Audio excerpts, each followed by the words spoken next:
angan-angan yatim. Hendak punya mobil, ada 2 mobil. Udah punya 1 rumah, ada 2 rumah. Punya kereta, ada tambah kereta. Punya isteri 1, nak tambah lagi. Bagi nanti. Tak ada cukup ke manusia. Ya? Padahal kata Allah, wajibuni warzuqni, kasih akan rezeki. Maka rezeki itu apa makna rezeki itu, Bu? Yang bisa kita gunakan untuk layak hidup di atas dunia ini. Ya? Cukup ambil bagian kita. Yang hak kita semestinya. Walaupun ada kelebihan itulah dah nikmat dari Allah Subhanahu wa taala. Tak minta kita yang lain-lain, kecuali kita pinta di dalam antara 2 sujud tersebut, duduk antara sujud adalah 8, termasuk wajiburni, cukupkan aku. Eloknya cukup begitu. Makan cukup, kesehatan cukup, apa lagi, Bu?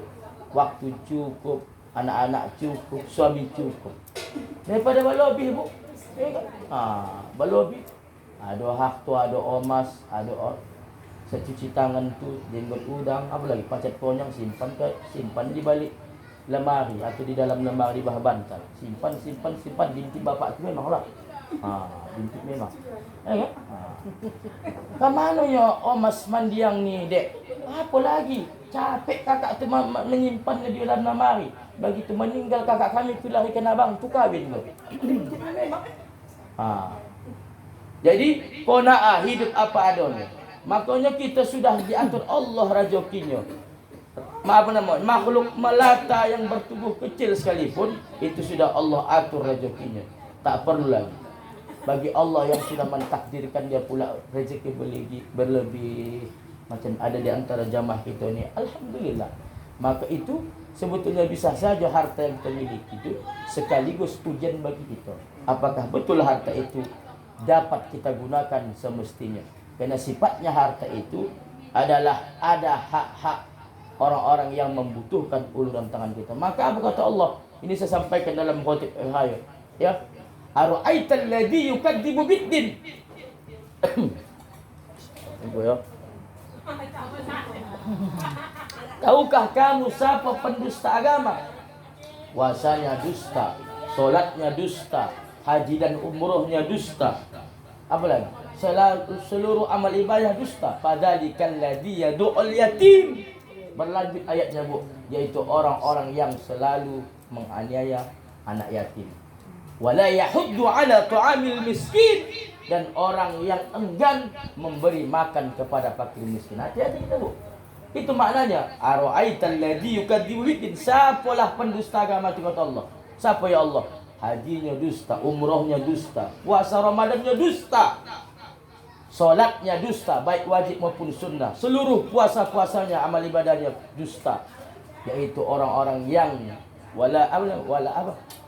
padzalikal ladzi yad'ul yatim, orang yang tidak peduli terhadap anak yatim, menghardi anak yatim.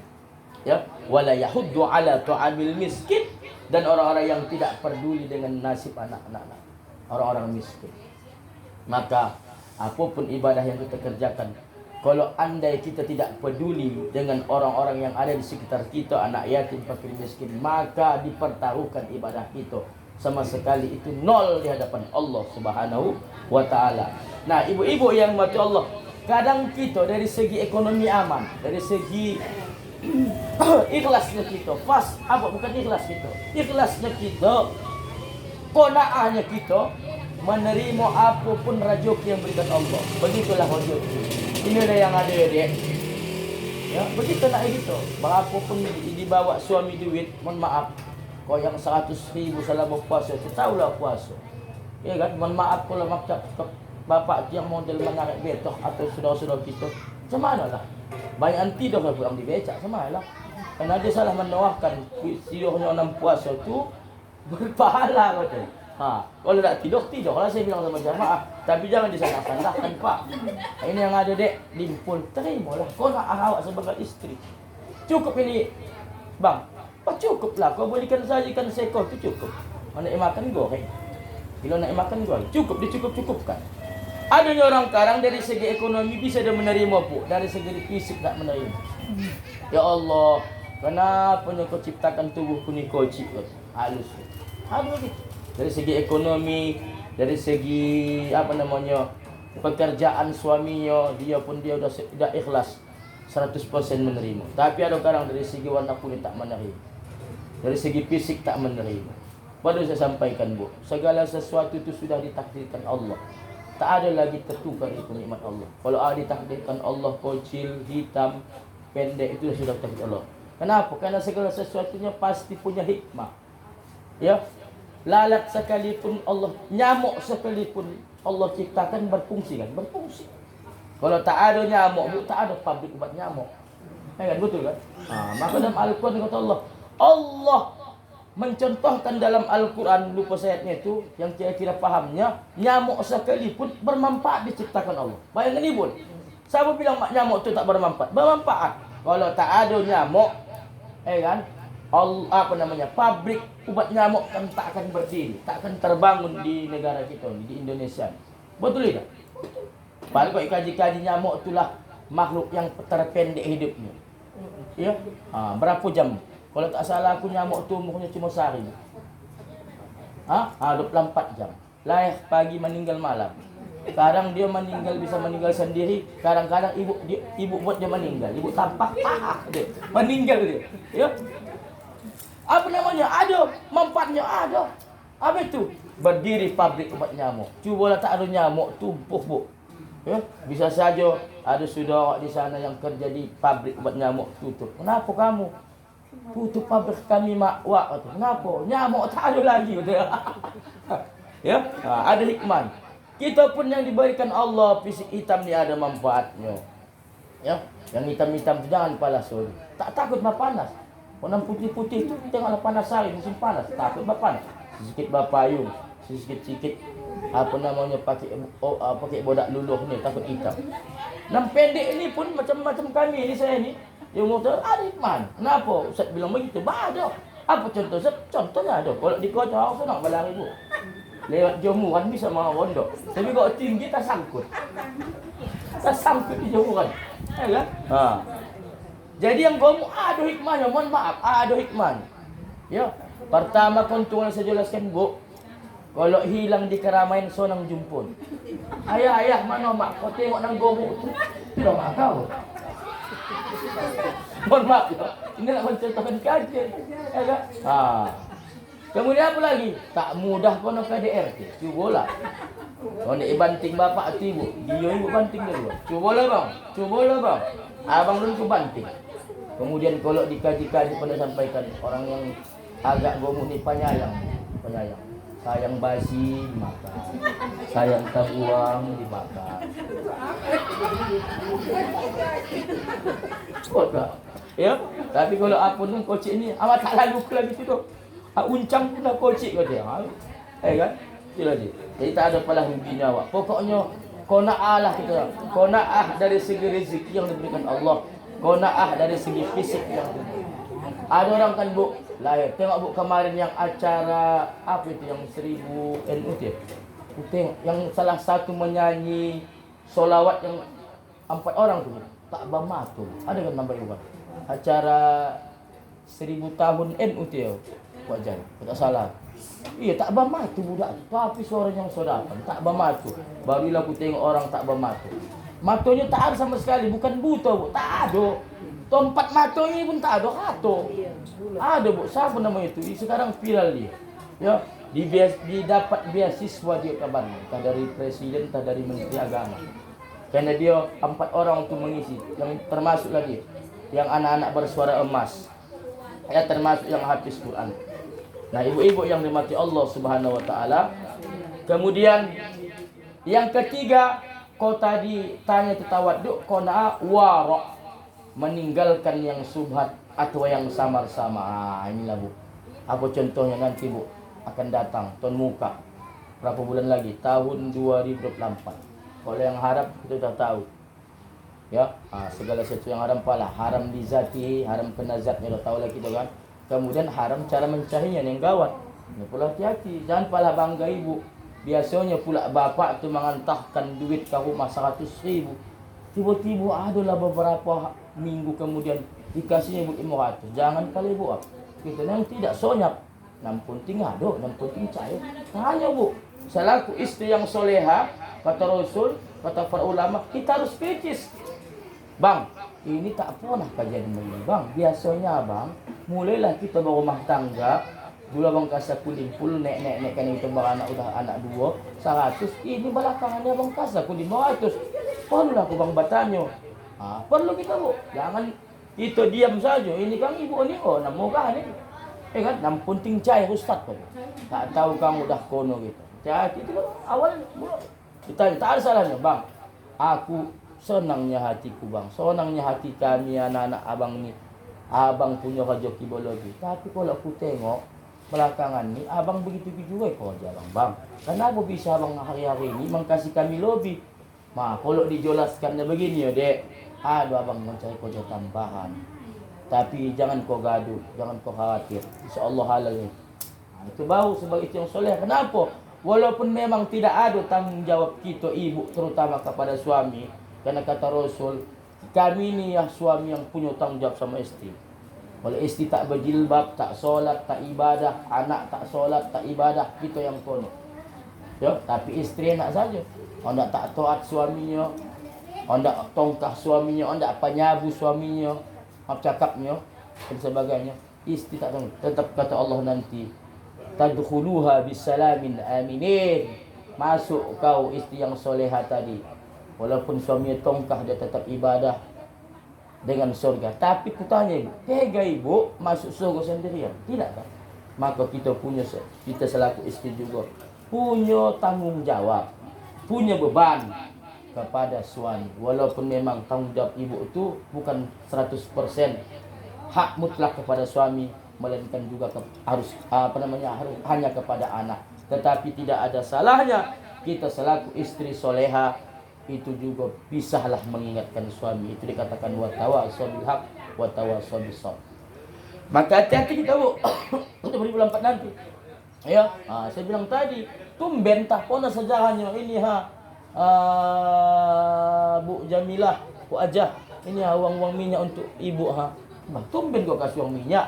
Biasa selama ini tak pernah kasih uang minyak. Iyalah.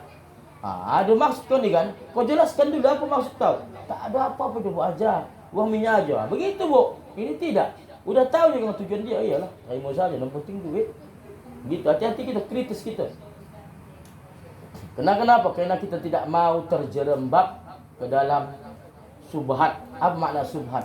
Subhat ni adalah samar-samar. Bisa menjatuhkan kepada haram. Karena orang yang warok tadi, orang yang selesai melaksanakan puasa Ramadan, di samping dia punya sifat tawaduk, rendah hati, tidak sombong, qanaah, hidup apa adanya, bukan ada apanya, menerima apa yang diberikan Allah atas rezeki yang diraih suami maupun kita, ya, juga fisik yang kita terima ini juga mempunyai sifat wara. Apa makna wara? Adalah meninggalkan subhat.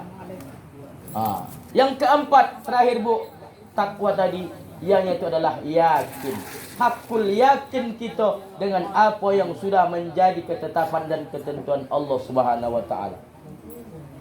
Apa pahamnya Ustaz? Sesuai dengan makna iman yang sudah kita sepakati. Apa makna iman bu? Kita masing-masing punya iman. Ya, besar kecilnya itu tergantung kepada kita semua. Dari ibadah yang kita kerjakan. Yang pertama adalah takriru bil lisan. Kita ucapkan dengan lisan. Kita sudah berjanji dulu ketika kita hendak dilahirkan dari rahim ibu kita, ketika Allah nak meniupkan ruh, ditanya Allah, siapa aku? Qalu bala syahidna, ya Allah, aku bersaksi engkau Tuhanku. Alastu bi rabbikum? Qalu bala syahidna. Kita dulu bu, semuanya manusia ni beriman ketika hendak dilahirkan. Yang kedua, tasdiqu bil qalbi, dibenarkan dengan hati. Benar ya Allah, engkau Tuhanku. Ya, kemudian wal af'alu bil arkan, dibuktikan dengan anggota.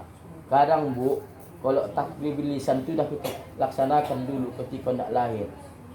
Ya, tasdiqu bil qalbi kita buktikan dalam kehidupan sehari-hari. Kita benarkan betul Allah itu Tuhan.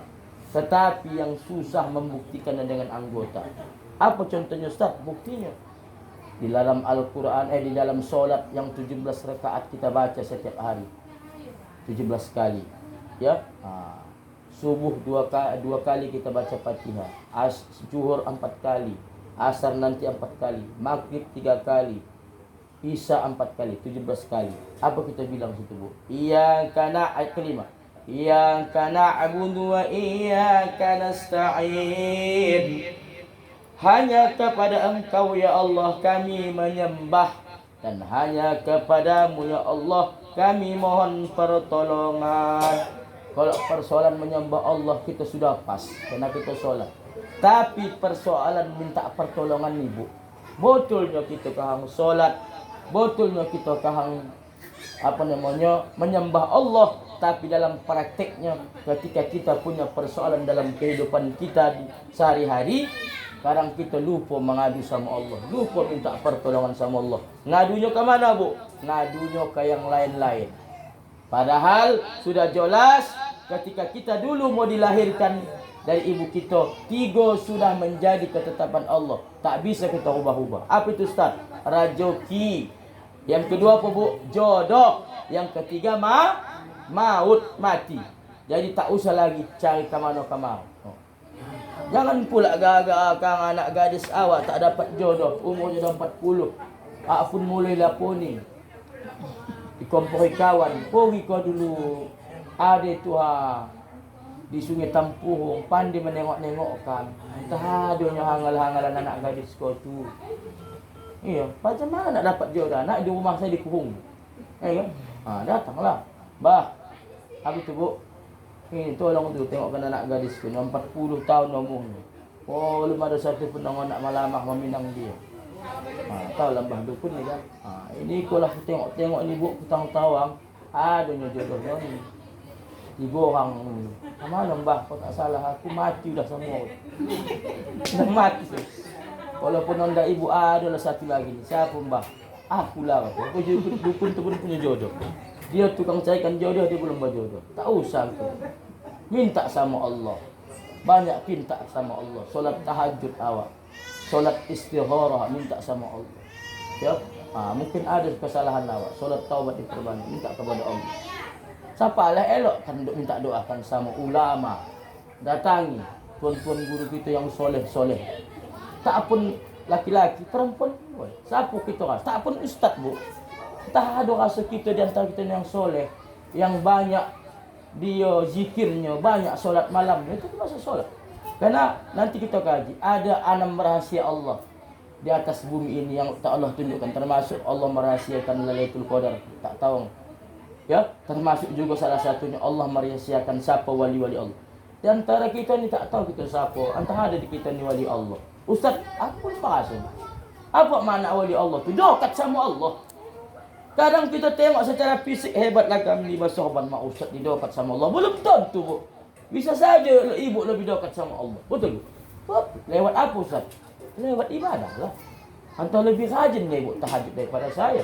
Antara lebih banyaknya ibu buka mushaf Al-Quran saya, puasa sunnah. Jadi Allah rahsiakan wali-wali di atas bumi ini. Karena satu pun tak tahu siapa wali Allah itu sebenarnya. Walaupun kita tahu wali itu adanya wali kota sama wali kelas. Kan? Barulah wali songo. Memang cerita. Ya. Nah, ibu-ibu yang dirahmati Allah Subhanahu wa taala, maka itu tadilah. Yang terakhir yang ingin sampaikan, Bu, apalah ciri bertakwa? 3, Bu, ciri orang bertakwa itu. Allah abadikan dalam Al-Qur'an, alladzina yunfiqu, orang-orang yang menitahkan hartanya bisarra'i wad dharra, baik dalam keadaan lapang maupun sempit, wal kazimi, menahan amarah, marah maksudnya, dan mau memaafkan. Inilah hubungannya dengan kita berhalal bil halal. Maka sebetulnya, Bu, kemarin kita yang berhayal itu, banyak ulama mengatakan bukan Idul Fitri, kembali kepada fitrah. Ada ulama juga mengatakan Idul Fitr, kembali makan. Jadi Ustaz, tak 100% lah kita yang hari raya itu semua berharap. Tidak. Semuanya kita pasti berlebaran pada 1 Syawal. Tapi tidak semuanya kita orang-orang yang merayakan Idul Fitri. Kembali kepada fitrah. Kenapa begitu, Ustaz? Ya, orang yang kembali kepada fitrah itu orang yang sukses melaksanakan Ramadan. Karena Rasul sendiri mengatakan, siapa yang melaksanakan puasa Ramadan, kataballahu kemudian dia menghidupkan malam-malamnya, maka apa kata Rasulullah? Kharajat min zunubi, keluar dah ia dari dosa-dosanya, kayaumat waladat ummuh, seperti ia baru dilahirkan oleh ibunya. Ibu dulu waktu dilahirkan omak, ibunda kita macam mana? Dosa tidak? Tak berdosa. Begitulah kita kemarin ketika takbir berkumandang seperti bayi yang baru dilahirkan, tapi syarat dan ketentuan berlaku. Ustaz, tak tahu aku jawab, Allah yang tahu. Apakah malam 1 Syawal kemarin kita semua seperti bayi-bayi yang melahirkan? Topuk dado tanya amal lah. Kan? Itikadnya kita. Ya? Betulnya bu, dulu ada namanya Lailatul Bakar, mengimbangi Lailatul Qadar. Sekarang tidak, Lailatul Bakar tak ada. Saya yakin ibu minta masak kue lagi. Tapi saya yakin Lailatul Pasar mana? Pasak saya jualan. Tak pernah berjualan sebelum puasa buat jualan. Nah, tengok orang Arab itu bu, di Arab itu. Apa kata orang itu? Saya salut ada jual rujak di muka PLN bu. Dia selama 1 bulan penuh antara saudaranya. Boleh tanya, buktikan. Saya tanya menjelang-jelang anda puasa tu, saya kan kebetulan tugas di kantor puas. Ya awak puasa? Tidak. Puasa. Awak jualan puasa? Tidak. Pinomatlah awak puasa ni beribadah. Sudah 11 bulan awak dikasih Allah yang berusaha. Pinomat 11 bulan tu full awak beribadah. Begitulah orang betul-betul beriman. Ini tidak bu. Tak pernah awak berjualan. Buat jualan bola lah puasa. Apa yang terjadi? Ibadah pun tak sempat. Betul lah? Betul. Tak tarawih kan? Tak tolak payah. Tak tolak pun ini saya pun tak siap-siap pinggang pun ni. Baru mengkacu apa tadi? Mengkacu apa namanya? Bubuk podas kata. Ibu menerima job. Tak pernah menerima job. Kesempatan. Takut saja kita ni bu. Tak berduit. Takut saja kita ni nanti tak air raya. Itu saya tujuan kita. Maka salahlah kita orang Arab tengok. Berhentiung tujuan 1 bulan puasa. Kenapa? 11 bulan kita nak berusaha. Apa itu bu? Mau berimpak. Mengimpakkan harta gitu. Berbagi. Itu saya katakan surah Al-Ma'un tadi. Ada acara-acara disumbang. Jangan polik-polik kita dengan harta kita. Ini kang datang sumbangan kang, capek anak-anak tu.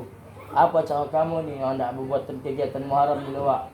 Hendak santun anak yatim. Berapa dana kamu? Adalah awak sekitar 5 juta. Bilanglah sama PKM kau tak ada dana kamu sama buat acara. Ya, dimakan pula nak. Ada kang dikasih duit 5,000 perak. Dan acara ibunya anak-anaknya 3, cucunya 2, sama lakinya 6. Dikasih 5,000 perak. Kuih keluar 30,000. Tekoh panitia dapat.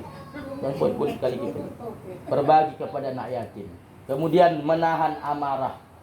Orang-orang yang bertakwa itu mampu menahan amarah. Jangan lebih hebat kojam awak, pamarah awak daripada sebelum masuk puasa Ramadan. Angkanya bu ada istilah-istilah bu. Ya. Apa istilah dulu lupa saya itu. Mana lebih bagus? Cepat marah, murah baiknya. Ada orang lambat marah, lambat baiknya. Ada lambat marah, cepat baiknya. Ada cepat marah, cepat baiknya. Mana yang lebih bagus? Lambat marah, cepat baiknya. Itulah pilih. Ada orang tidak. Cepat marah, cepat eloknya. Ada orang tidak. Payah marah, payah juga eloknya. Kan? Macam ibu-ibu ni lah kang. Dia udah berapa lama nambah rumah tangga tu. Nang eloknya bapak tu 15 tahun nambah rumah tangga tu. Adalah 1 bulan kesalahan bapak tu. Teruslah. Terus diungkit-ungkit semuanya. Maka kata Ustaz saya nama yang dari Makassar tu. Hati-hati kalau menghadapi perempuan. Kalau ceritanya pokoknya kata dia lah. Lari lawak kata. Udah cerita pokoknya dia lah menang itu kata dia. Makanya. Kalah kemarau yang panjang gara-gara hujan sehari. Ibu ungkitlah semuanya. Tap. Kamu tak ungkit. Maka hati-hati kita bu. Ya. 16 tahun bapak tu nang elok mencari nafkah. Ada yang satu saya ikut kasar. Itu pun tak jelas. Itu pun kita dapat kabar-kabar angin. Teruslah tak apa bilang. Tap. Tahu nak tukar tambahnya ibu tu. Belum diklarifikasi, cek and recheck keberadaannya. Maka hati-hati kita. Mampu kita menahan amarah. Terutama terhadap anak-anak kita. Jangan sampai kita mengeluarkan kata-kata kasar. Pernah saya sampaikan kan? Itu Imam Masjidil Haram Sudais. Apalah? Bandel bu. Bandel. Namanya anak kocik. Apa kata umiknya, omaknya, ibunya. salingkan nakalnya sudes nih Bu. Ya sudes.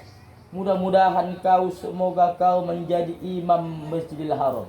Jadi bukan dibilang macam-macam gitu, segala penang keluar lah, penang dapat. Ya kan? Hati-hati gitu. Karena kenapa? Al-qaulut doa, perkataan, ucapan, apa lagi yang mencakapkan tu ibu, omaknya. Ya, itu bisa jadi doa. Pas kebetulan malaikat turun, amin katanya. Habis putus gitu. Hati-hati gitu Bu. Maka watawasau bil haq watawasau bis sabr. Perlu kita untuk meningkatkan kesabaran kita dalam menghadapi keluarga. Kenapa? Karena itu termasuk ciri-ciri orang yang bertakwa adalah mampu menahan amarah. Yang terakhir adalah memaafkan kesalahan orang lain. Maka kita saling bermaaf satu sama lain. Ya, baik itu jiran tetangga kita kemarin, kita pun bersama jamaah. Jangan sampai pula kita satu musola, satu masjid, gara-gara kita tak baca cakapan di mana kawan tu kita pergi di kanan dia, kita ke kiri. Nampak kau siapa tu? Aja Halimah. Itu dia Kak, sebelah kanan, sebelah kiri lah aku jangan. Kawan aku kan orang sama dia. Ada pula begitu Bu, satu imam, satu jamaah tapi beda. Tak bahasa sapu-sapuan. Hati-hati gitu. Hati-hati kita. Maka Ramadan, maka Syawal ini cobalah buka pintu maaf itu.